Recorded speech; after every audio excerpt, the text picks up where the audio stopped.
Ready for the Swede. I'm assuming he's a Swede. Bernd Stromberg as Mongols, and I play as Franks on Arena.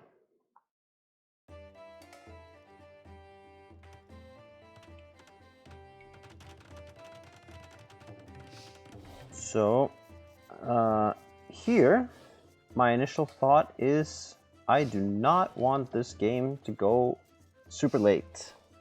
I don't want him to be able to get to fully upgraded Elite Mangudai. That is the best unit in the game, and I don't want to deal with it. So how do you avoid that on a map like Arena, which is so closed? Well, you have to be aggressive, and it's only stone walls, so it's not impossible. And it was actually interesting because I was just thinking about this strategy.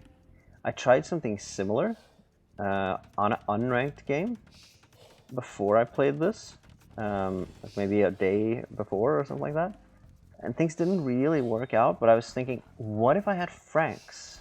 Because then I can get a cheaper castle, and I'll have stronger knights, and I'll have a better economy early because of the berry bush gather rate bonus. So here I got a chance unranked. Even if I play random Civ, I got the Franks on Arena. So it was the perfect opportunity to test this strategy. It's kind of a set-piece play strategy. So I hope that will be an interesting watch. I go feudal on 28 Vils, or 27 Vils, 28. Pop, and I go barracks. I did go market blacksmith because I assumed, I think I did at least. Yeah, market blacksmith, yeah. Because I assumed I would need a market to fix my economy here and there.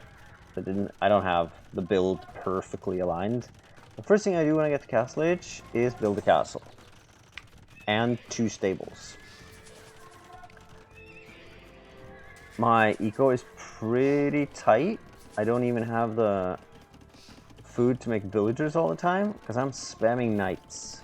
And I'm also building petards.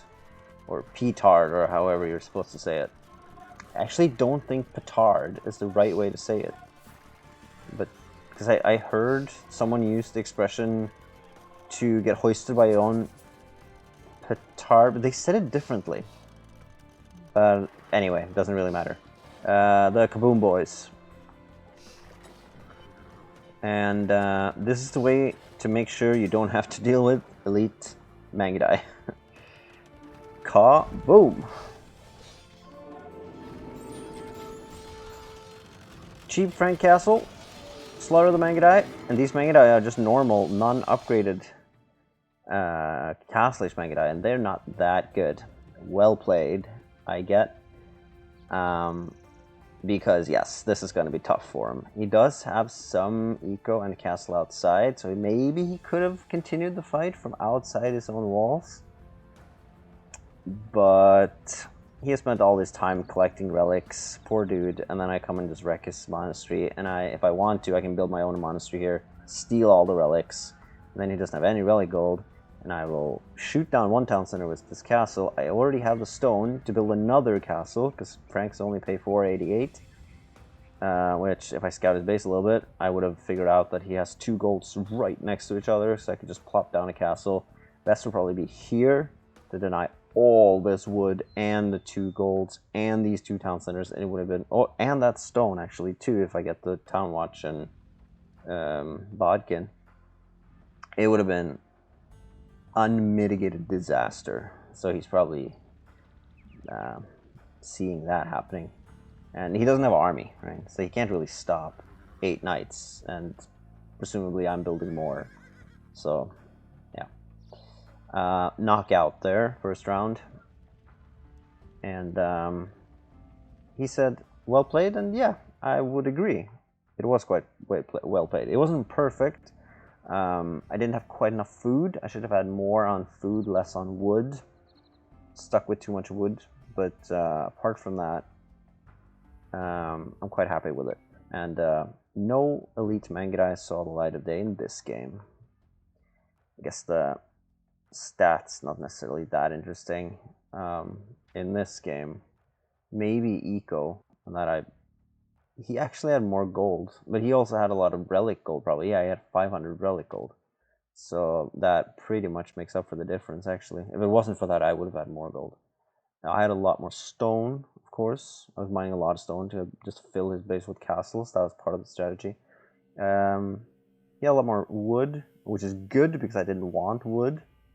I had too much as it was, and I have quite a lot of food, which is what I need for knights and petards, or yeah, whatever it's called. Yeah, he has villager high, which again makes sense. He had more town centers, but he didn't have enough to defend them with, so they would have died. Quite a non-informative timeline. You can't really see what happened there, but that was quite decisive.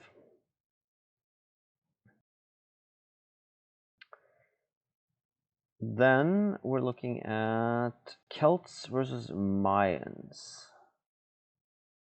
I play as Mayans, he has Celts. I'm hoping for kind of a revenge of the Mayans in this one. The last game I played as Mayans, that was a few games back now. I don't know if you guys have watched the videos and remember, but that was against Spanish, where I got wrecked. So I'm hoping I can have more luck against this guy, and he's streaming to Twitch, so you know, you always want to win against these streamers. And of course, I forget that I need loom, so I get the nasty house sound. Let's do Fog of War off.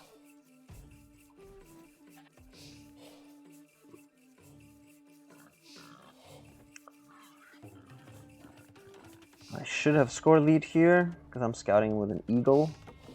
And he only has a scout, which is faster, but it has much less line of sight. So the eagle is more effective as an early scout. Or it's a more effective scout, period.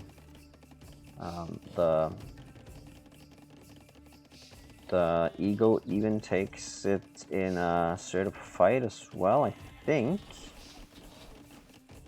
So early, it's definitely good to have an eagle. And it can even hide in the town center and heal if necessary. We get the feudal there on 22 pops. I'm probably thinking archers.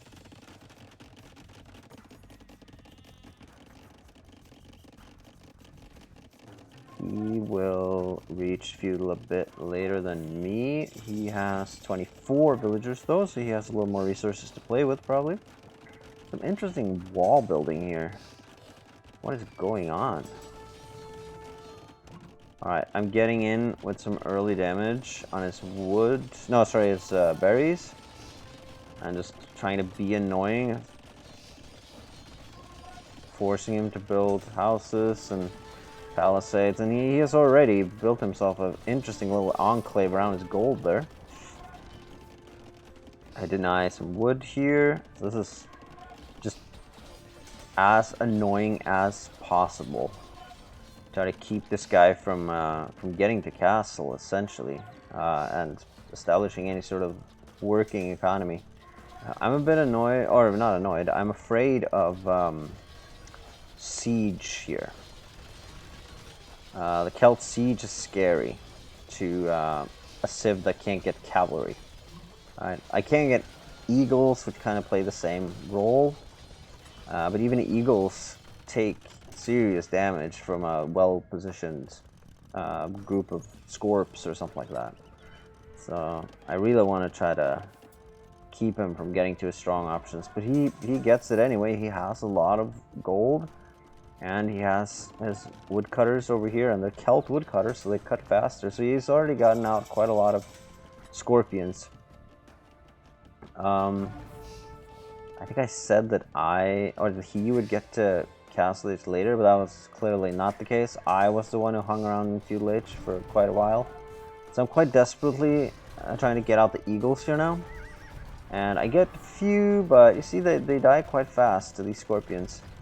I think if he had been a little more aggressive with these guys and attacked something more vital than just the house, he could have possibly turned this around, because he's very effective with these Scorps. And I'm hiding my Eagles in the barracks now. I don't want to send them out one-on-one. I need to group them up.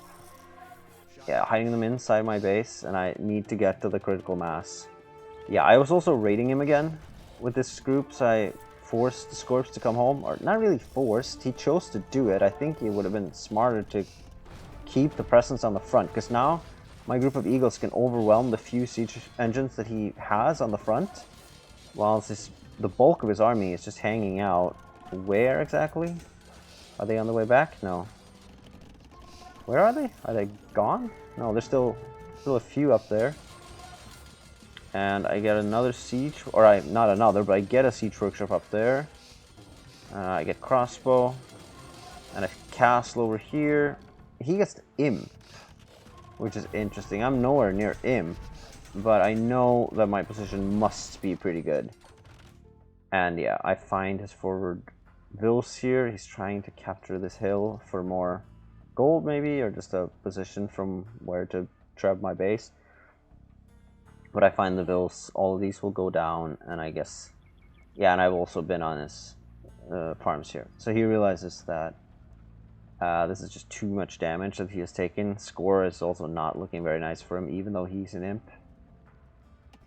And yeah, it's just a lot of damage throughout the whole game on him. So I did get the Revenge of the Maya. And I think I played these mines pretty well with the cheap archers, the eagles, and I managed to split his siege force. He sent a few back to deal with the army that raided up here. Even though he was defended by our towers, so he probably didn't have to do that. But when he split his force like that, I could take out one half with the eagles up here on the hill. And then he didn't have any mass anymore, really. So, even though I was nowhere near imp, well, I guess I could have sold a little bit and been close, but I wasn't on my way. He just taps out because he realizes that it would just... he doesn't really have an answer. So.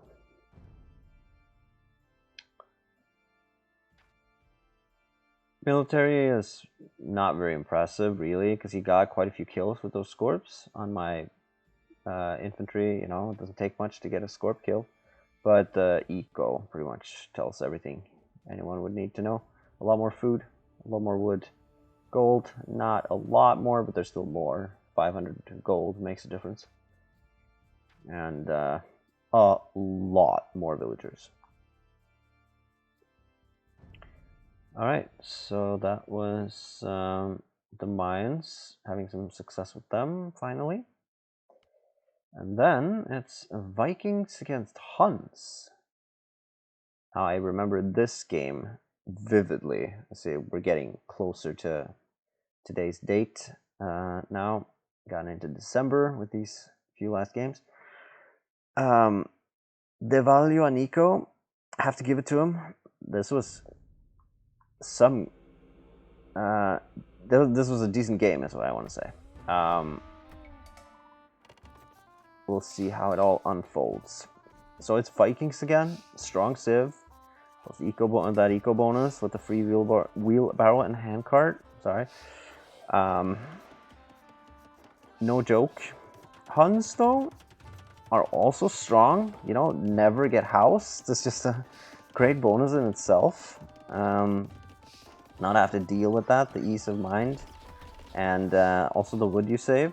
Problem is you can't house wall, which is a deal. It is nice to be able to throw down houses to keep enemies off your eco, but it's worth it, right?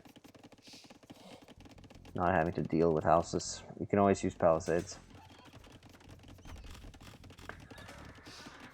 I think I'm going up. Yeah, I'm going up quite early on 20. I'm planning on a scout raid. Because I see that there are ways into his base. I'm scouting quite actively. What I also see is the barracks with the flags on it. So I know infantry is coming. And I actually end up just having to deal with these guys. This is really weak. I lose a villager, even though I know the infantry is coming.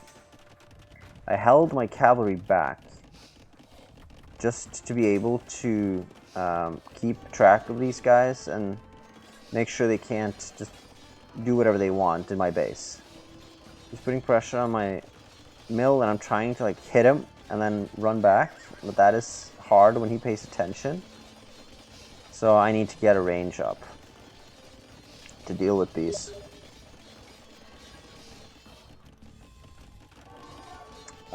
Locke will have to wait. He's way too good anyway.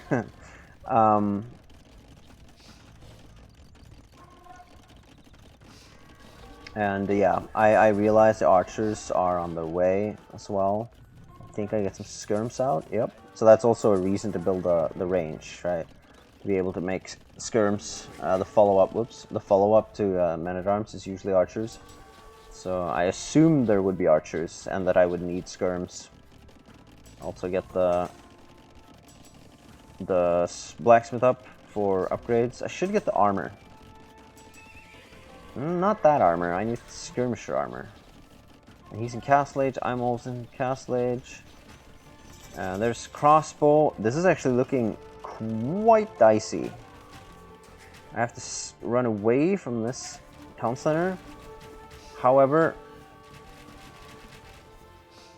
what happens here is that I manage with a group of knights together with the with the skirms to take a decent fight. And also helped by a tiger, actually. Take a decent fight against these crossbows and bring their number down. Still, score does not look good.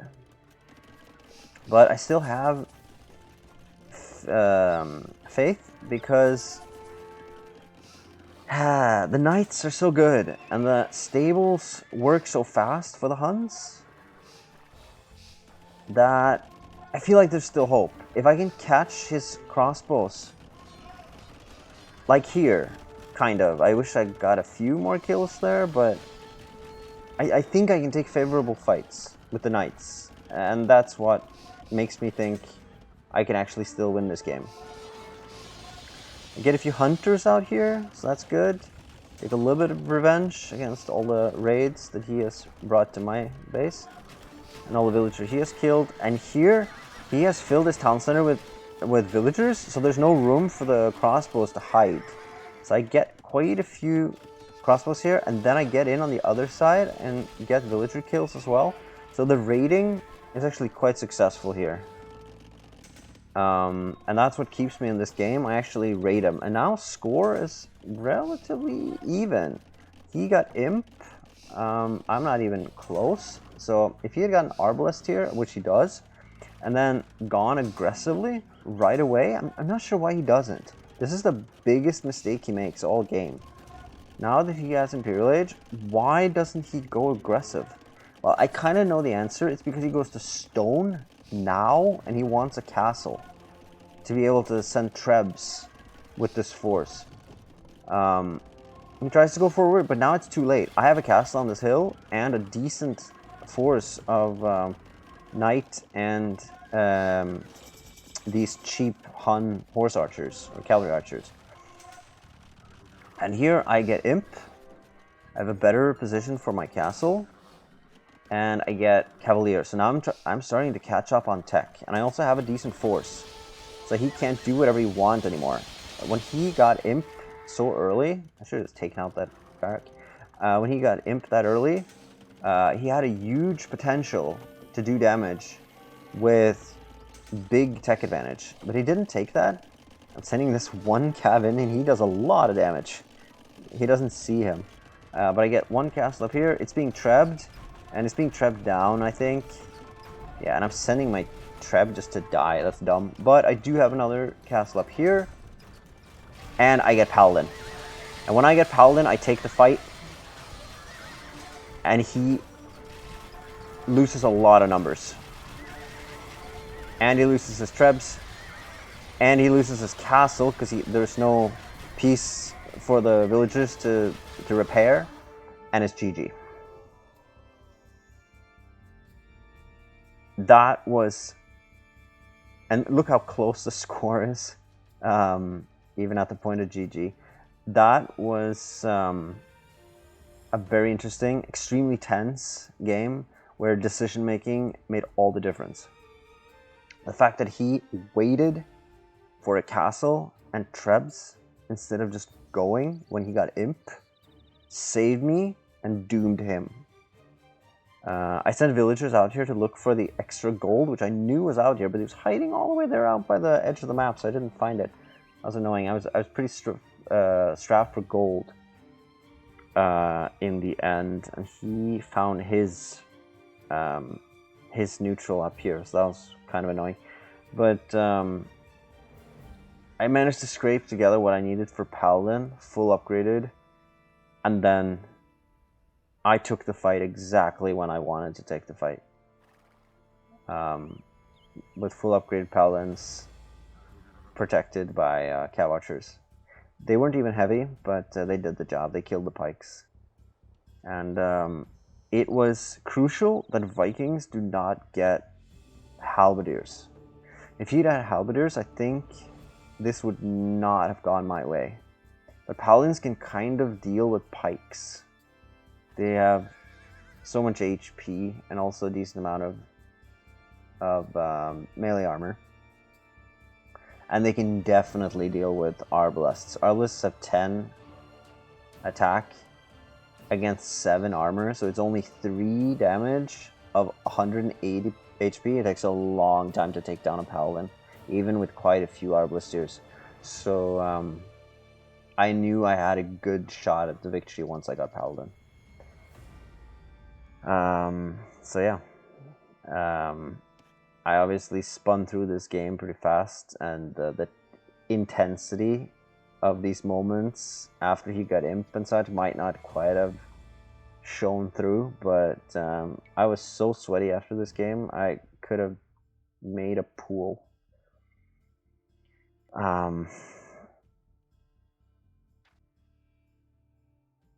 I have quite a nice kill-death ratio, which is partly because he went with cheaper units, right? So it's to be expected, especially after that last fight. He lost a lot of units. Plus, I got a few on raids here and there as well with the knights. Eco, though, it's pretty close.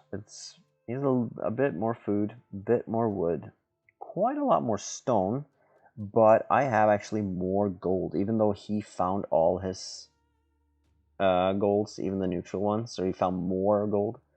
I think I had more relics. No, not significantly. No, so no, it's just mining. It comes down to.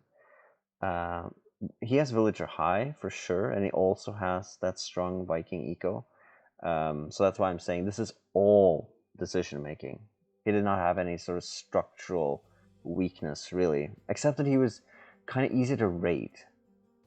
Or easy, maybe not easy, but he let himself get raided. But here he had a significant advantage. I'm kind of catching up as he goes to Imp. But when he reaches Imp, he has a big army, bigger than mine, and it had tech advantage for quite a while until I get to Imp here.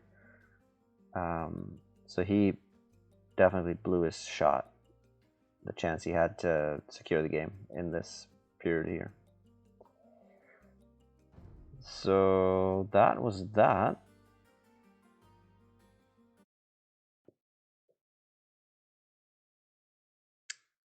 One of my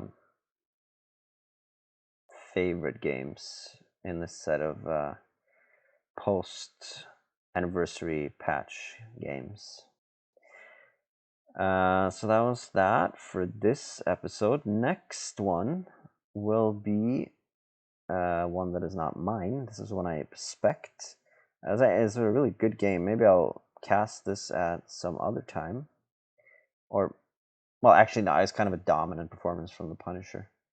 These are 1600 ELO players. So I wanted to watch some, I guess they would be considered high intermediate players, see how they do things. Spoiler, it's not something vastly different. It's just that they do everything a little bit better, a little bit sharper. And especially Punisher, he played really smooth. I think maybe we'll just oh, there's a team game, so there are not as many games as I thought in here. That's also one I expect. That is a team game. So it's actually just one more game. So let's just watch that and yeah, include it in this episode. No reason to do anything else. This is T-Dog playing as Aztecs, and I am Persians on Mega Random.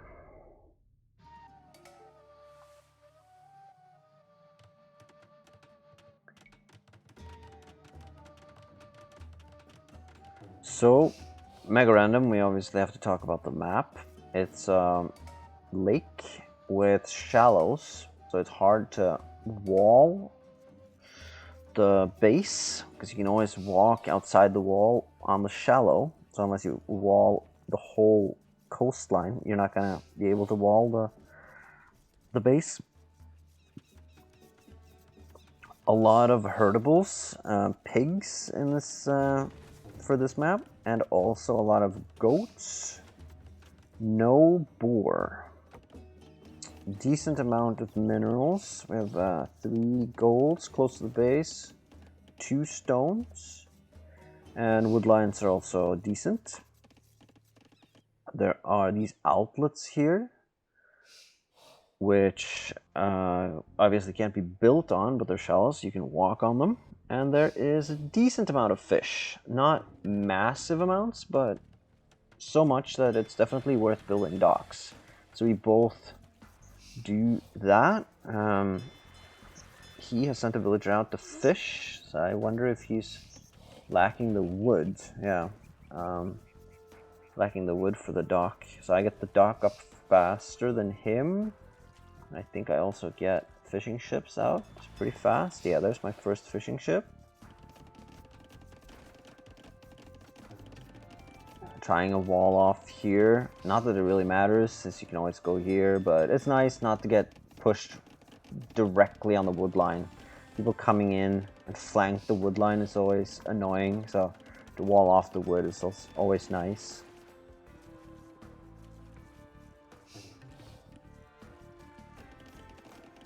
I go quite heavily on wood to be able to afford the fishing ships. So I'm on 4 ships by now, and he's on his first, so that's right away a pretty significant advantage for me. I also take advantage of this hunt over here.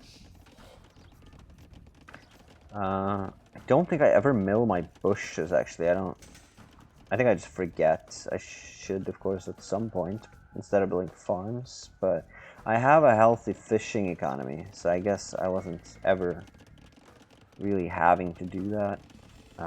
Like idling there, but yeah, they go to wood so that I can get even more fish out. On my way to Feudal Age. I think we'll reach Feudal Age pretty much at the same time. I'm just a few seconds ahead. And that means I'm also a few seconds earlier to get the fire ship out. I build a stable because I want to put pressure on land as well. I look at the score and I assume that I have a decent advantage. So he can't have too much of an army. I do get into a duel with this one fire here. He brings a villager up. so I have to back out because he's repairing his ship. But I bring up another fire, and that brings pushes him back. I'm trying to hit some fish, but he brings out another. But then I bring a new fresh ship, can send that one back. And at this point, I think the villager is overwhelmed. It's too much for her to do. And I'm able to pick off these fires, actually, without any losses myself. At the same time, I'm sending scouts in and takes out his gold villagers plus archers. Quite nice to deny his offensive capability there and disturb his gold. I keep making some scouts because I had some success initially. I'm thinking, why change a formula that works? So I'll be going in with scouts again. Obviously, he realizes that he needs spears, so he'll be making some spears, I believe, eventually. Well, not yet. Yeah, there's the spears. Okay, I remember there were spears in this game, so I knew they would be coming. But I get some villager kills. I'm just focusing the villagers at this point, even though I'm under fire from the archers. I think I get even another one. Yeah. These scouts have actually no upgrades except bloodlines, but losing my starting scout there. Trying to get more, but he has walled off at this point, and he actually just gets a scout. But I'm on my way to Castle Age, and I've taken complete control on the water, so I can fish uncontested. I also actually put pressure on his range, which is obviously nice when archers is what he chooses to go for. He is also on his way to Castle Age at this point, keeps making spears and archers. I'm actually not doing anything except going to castle, and that's because I'm saving up resources to spend it all on knights, plus upgrades for the knights. Unlike some earlier games, now I actually remember chain barding armor, which is of course important when you're up against archers. Armor is more important than attack when you fight ranged units. He gets Castle Age, but his range is going down. He does have a second one, okay, but that's half his production capability taken out.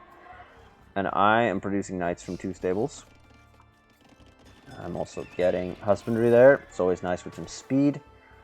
I'm trying to build a forward siege workshop. A good mangonel shot. It's always a nice way to take out archers. I back up because I don't want to confront him yet. I want more. I know that he can only produce archers from 1 range. Probably. Unless he's built another one. But he hasn't. I'm assuming he couldn't afford that. So I know that the more units that I group up, the better my encounter will be. Go in split formation. It's a bit awkward how I engage with these archers, but I get a surround. There's nowhere to really hide here. And he loses all his archers. I can run it with the knights. They just push their way in, kills everything, gets him off of gold, and GG, well played. So quite surgically, actually. Quite happy with this game. 1 water. Chose a unit to go for that would counter his units. That is knights. Upgraded the knights fully, so I could take the best fights possible. And then just kick the door into his base and do lots of damage. And also the scout raids early. It's also successful. Took out quite a few archers and villagers. And forced him into spears, which is also good because you spend food on the spears, which puts you back on the H up. And I even used the fleet after it won water. I took down houses, which can be annoying, right? You don't want to get housed, and it's hard to keep in mind that you need to build more houses to not get housed, because these ships are laying on or sitting outside your shore, or on your shore rather, burning your houses. That's another annoying element that he had to deal with. So that was that. End of the line for the games I have so far. So it wasn't the 6 episodes I thought I had. It would only be 5, but that's probably enough. Just gonna have a look at the society and see that I'm more than 10 up on villagers on this one. And economy is also quite convincing in that I have more. Well, surprisingly, he had actually more food. I don't know why he had so much food when archers was what he went for. So things were probably quite off for him on this game. He was actually like a 1200 player, I think. So I didn't feel like I played against a 1200 player. I think he had a bad day. I'm gonna give him the benefit of the doubt there. But sometimes you get an easy game, and just gotta take it and enjoy it. So with that, thank you for following along if you've watched all my games, and I will probably be adding to this playlist later as I play more games. But that was it for now. So take care, and I'll see you on the next one, as they say on Kings and Generals. Check out that channel, by the way. Great documentaries. There. End with a sellout, or not sellout, but a what is the word? Plug. Yeah, plug for Kings and Generals. Check it out. Bye.